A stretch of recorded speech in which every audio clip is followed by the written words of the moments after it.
Morgan, and today I will be reading chapter 23 of Mansfield Park by Jane Austen. "But why should Mrs. Grant ask Fanny?" said Lady Bertram.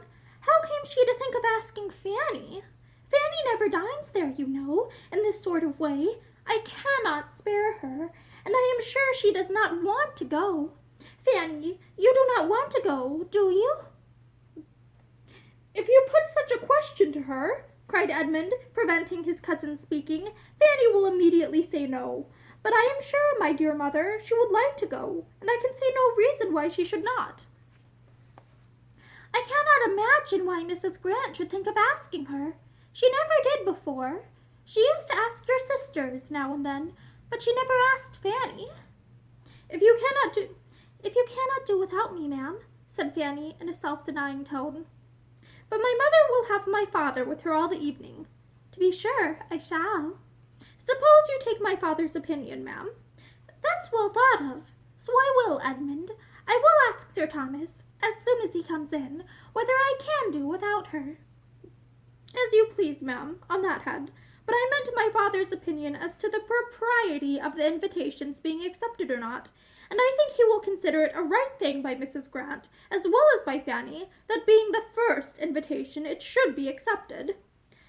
"I do not know. We will ask him, but he will be very much surprised that Mrs. Grant should ask Fanny at all." There was nothing more to be said, or that could be said to any purpose, till Sir Thomas was present, but the subject involving, as it did, her own evening's comfort for the morrow, was so much uppermost in Lady Bertram's mind, that half an hour afterwards, on his looking in for a minute in his way from his plantation to his dressing-room, she called him back again, when he had almost closed the door, with, "Sir Thomas, stop a moment. I have something to say to you." Her tone of calm languor, for she never took the trouble of raising her voice, was always heard and attended to, and Sir Thomas came back. Her story began, and Fanny immediately slipped out of the room, for to hear herself the subject of any discussion with her uncle was more than her nerves could bear. She was anxious, she knew, more anxious perhaps than she ought to be, for what was it after all whether she went or stayed? But if her uncle were to be a great while considering and deciding, and with very grave looks, and those grave looks directed to her, and at last decide against her, she might not be able to appear properly submissive and indifferent. Her cause, meanwhile, went on well. It began, on Lady Bertram's part, with, "I have something to tell you that will surprise you. Mrs. Grant has asked Fanny to dinner." "Well," said Sir Thomas, as if waiting more to accomplish the surprise. "Edmund wants her to go, but how can I spare her?" "She will be late," said Sir Thomas, taking out his watch. "But what is your difficulty?" Edmund found himself obliged to speak and fill up the blank in his mother's story. He told the whole, and she had only to add, So strange, for Mrs. Grant never used to ask her." "But is not it very natural," observed Edmund, "that Mrs. Grant should wish to procure so agreeable a visitor for her sister?" "Nothing can be more natural," said Sir Thomas, after a short deliberation, "nor, were there no sister in the case, could anything, in my opinion, be more natural. Mrs. Grant's showing civility to Miss Price, to Lady Bertram's niece, could never want explanation. The only surprise I can feel is that this should be the first time of its being paid. Fanny was perfectly right in giving only a conditional answer. She appears to feel as she ought. But as I conclude that she must wish to go, since all young people like to be together, I can see no reason why she should be denied the indulgence." "But can't I do without her, Sir Thomas?" "Indeed, I think you may." "She always makes tea, you know, when my sister is not here." "Your sister perhaps may be prevailed on to spend the day with us, and I shall certainly be at home." "Very well, then. Fanny may go, Edmund." The good news soon followed her. Edmund knocked at her door in his way to his own. "Well, Fanny, it is all happily settled, and without the smallest hesitation on your uncle's side. He had but one opinion. You are to go." "Thank you. I am so glad," was Fanny's instinctive reply, though when she had turned from him and shut the door, she could not help feeling, "And yet, why should I be glad? For am I not certain of seeing or hearing something there to pain me? In spite of this conviction, however, she was glad. Simple and as such an engagement might appear in other eyes, it had novelty and importance in hers, for excepting the day at Southerton, she had scarcely ever dined out before, and though now going only half a mile and only to 3 people, still it was dining out, and all the little interests of preparation were enjoyments in themselves. She had neither sympathy nor assistance from those who ought to have entered into her feelings and directed her taste. For Lady Bertram never thought of being useful to anybody, and Mrs. Norris, when she came on the morrow, in consequence of an early call and invitation from Sir Thomas, was in a very ill humour, and seemed intent only on lessening her niece's pleasure, both present and future, as much as possible. "Upon my word, Fanny, you are in high luck to meet with such attention and indulgence. You ought to be very much obliged to Mrs. Grant for thinking of you, and to your aunt for letting you go, and you ought to look upon it as something extraordinary, for I hope you are aware that there is no real occasion for your going into company in this sort of way, or ever dining out at all. And it is what you must not depend upon ever being repeated, nor must you be fancying that the invitation is meant as any particular compliment to you. The compliment is intended to your uncle and aunt, and me. Mrs. Grant thinks it a civility due to us to take a little notice of you, or else it would never have come into her head, and you may be very certain that if your cousin Julia had been at home, you would not have been asked at all." Mrs. Norris had now so ingeniously done away all Mrs. Grant's part of the favour, that Fanny, who found herself expected to speak, could only say that she was very much obliged to her Aunt Bertram for sparing her, and that she was endeavouring to put her aunt's evening work in such a state as to prevent her being missed. "Oh, depend upon it, your aunt could do very well without you, or you would not be allowed to go. I shall be here, so you may be quite easy about your aunt. And I hope you will have a very agreeable day, and find it almighty delightful.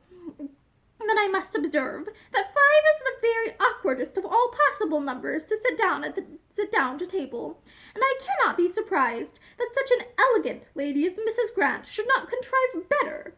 And round their enormous great white table too, which fills up the room so dreadfully. Had the doctor been contented to take my dining table when I came away, as anybody in their senses would have done, instead of having that absurd new one of his own, which is wider, literally, wider than the dinner table here, how infinitely better it would have been, and how much more he would have been respected, for people are never respected when they step out of their proper sphere. Remember that, Fanny. 5, only 5 to be sitting around that table. However, you will have dinner enough on it for 10, I dare say." Mrs. Norris fetched wrath and went on again. "The nonsense and folly of people stepping out of their rank and trying to appear above themselves makes me think it right to give you a hint, Fanny, now that you are going into company without any of us. And I do beseech and entreat you not to be putting yourself forward, and talking and giving your opinion, as if you were one of your cousins, as if you were dear Mrs. Rushworth or Julia. That will never do, believe me. Remember, wherever you are, you must be the lowest and last, and though Miss Crawford is in a manner at home at the parsonage, you are not to be taking place of her. And as to coming away at night, you are to stay just as long as Edmund chooses. Leave him to settle that." "Yes, ma'am. I should not think of anything else." "And if it should rain, which I think exceedingly likely, for I never saw it more threatening for a wet evening in my life, you must manage as well as you can, and not be expecting the carriage to be sent for you. I certainly do not go home tonight, and therefore the carriage will not be out on my account, so you must make up your mind to what may happen, and take your things accordingly." Her niece thought it perfectly reasonable. She rated her own claims to comfort as low even as Mrs. Norris could, and when Sir Thomas, soon afterwards, just opening the door, said, Fanny, at what time would you have the carriage come round?" she felt a degree of astonishment which made it impossible for her to speak. "My dear Sir Thomas!" cried Mrs. Norris, red with anger. "Fanny can walk." "Walk? repeated Sir Thomas, in a tone of most unanswerable dignity, and coming farther into the room. My niece walked to a dinner engagement at this time of the year. Will 20 minutes after 4 suit you? Yes, sir, was Fanny's humble answer, given with the feelings of almost a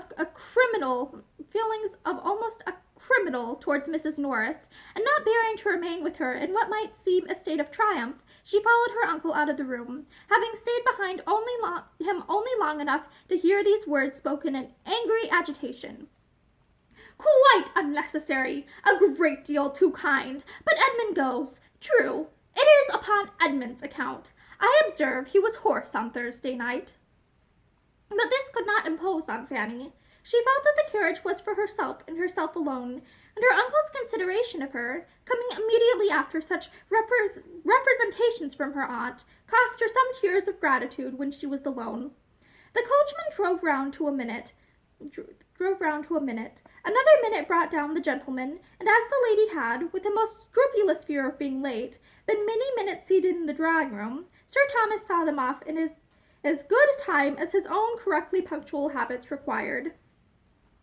Now I must look at you, Fanny, said Edmund, with the kind smile of an affectionate brother, and tell you how I like you, and as well as I can judge by this light, you look very nicely indeed. What have you got on? The new dress that my uncle was so good as to give me on my cousin's marriage. I hope it is not too fine, but I thought I ought to wear it as soon as I could, and that I might not have such another opportunity all winter. I hope you do not think me too fine. A woman can never be too fine while she is all in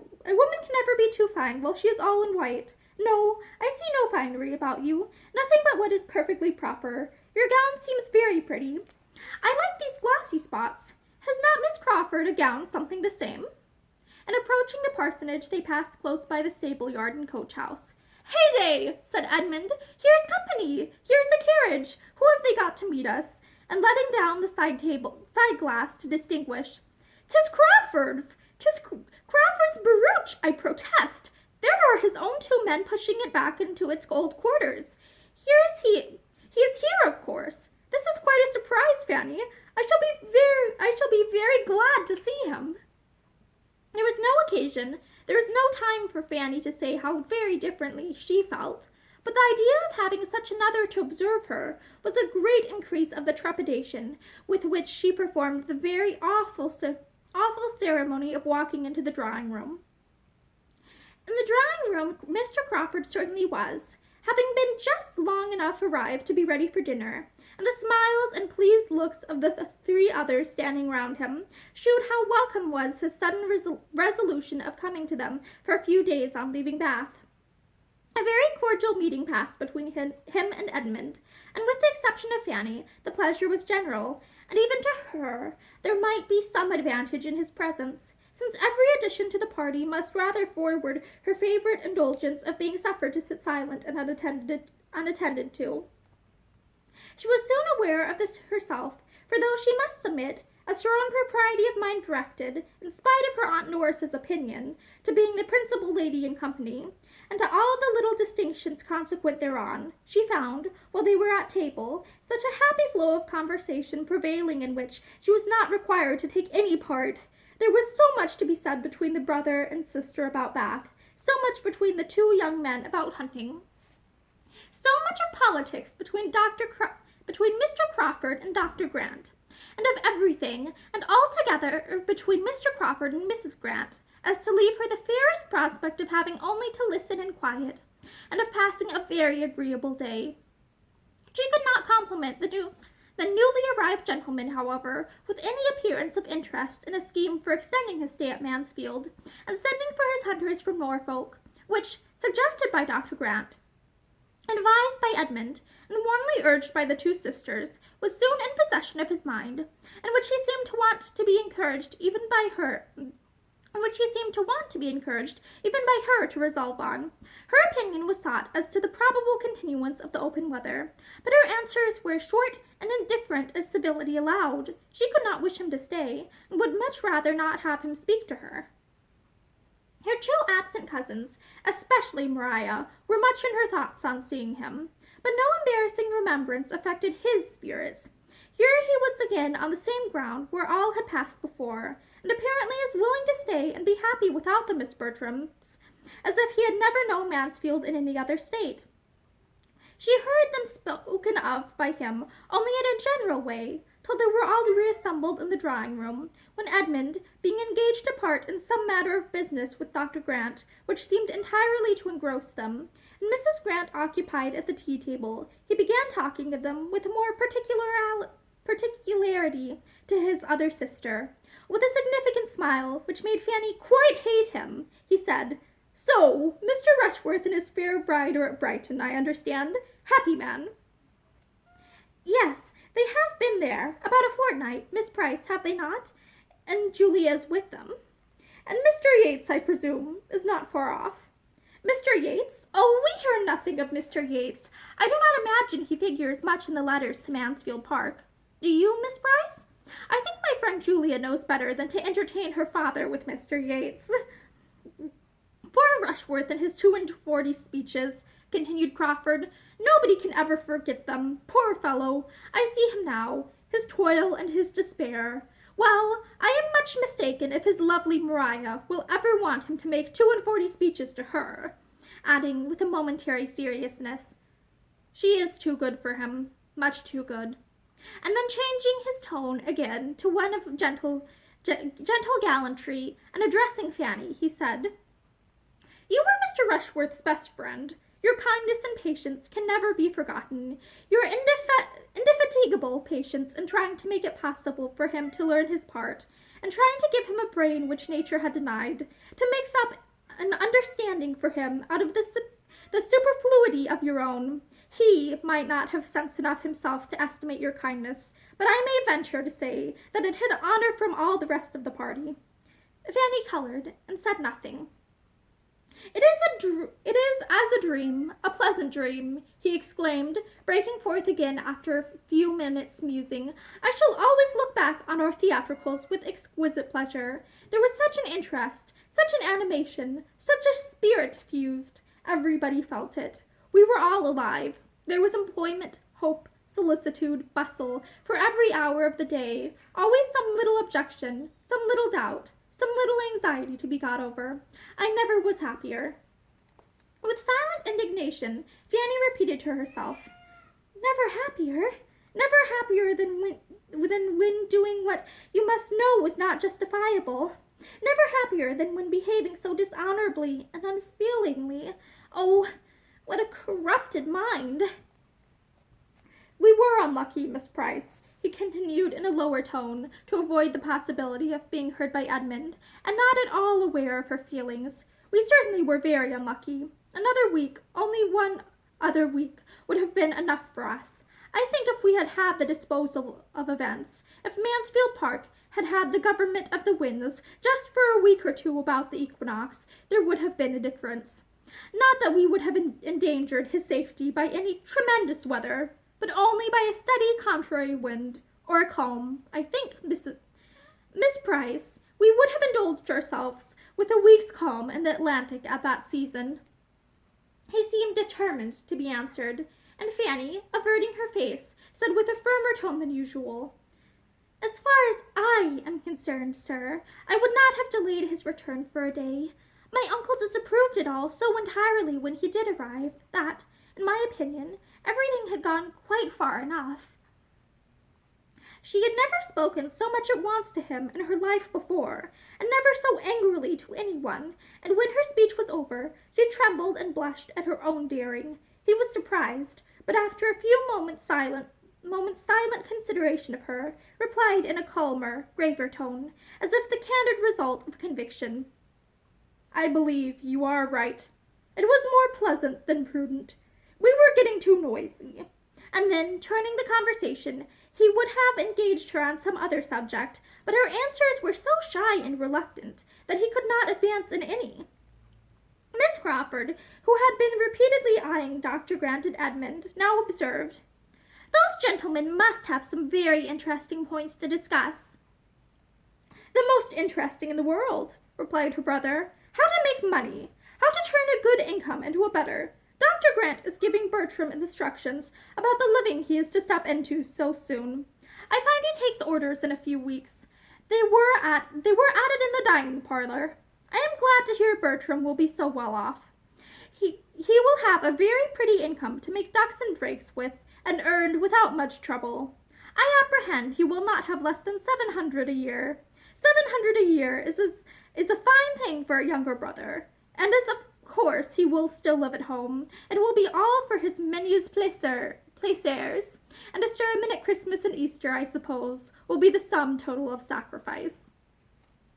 His sister tried to laugh off her feelings by saying, Nothing amuses me more than the easy manner with which everybody settles the abundance of those who have a great deal less than themselves. You would look rather blank, Henry, if your menus plaisirs were to be limited to 700 a year.